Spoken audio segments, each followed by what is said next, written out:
এটা তো যেহেতু হয় নাই সেক্ষেত্রে ওইটা আমরা হ্যাঁ, তাহলে এটা তো 25-এর স্যারের সাথে করব। গত বৃহস্পতিবার আমাদের এই আসনের সম্মানিত এমপি মহোদয় আমাদের এখানে আকস্মিক ভিজিট করেন।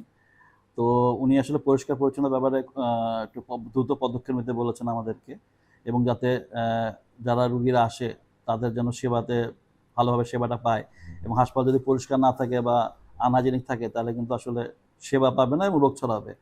তো আমরা হচ্ছে জিনিস সিঁড়ির ওই জায়গা থেকে একটু অন্ধকার, এবং আমরা আসলে এটা পরিষ্কার করতে যেয়ে কিছু মেয়াদোত্তীর্ণ ওষুধ পেয়েছি আর কি। তো ওগুলো আমরা দেখছি যে আসলে মানে মেয়াদটা কতদিন আগে উত্তীর্ণ হয়েছে, এটা দেখে আমরা পরবর্তীতে এটা ব্যবস্থা নেব আর কি। আসলে পরিষ্কার পরিচ্ছন্নতার অংশ হিসেবে আমরা আসলে এটা পেয়েছি আর কি। আচ্ছা, আমরা তো এখন আমাদের স্টোর কিপার পরিষ্কার করতে যায় এগুলা পেলো, আমরা আসলে এটা কি পরিমাণ ওষুধ আছে দেখে নিয়ে পরবর্তীতে আমরা এটা জানাতে পারবো আপনাদের।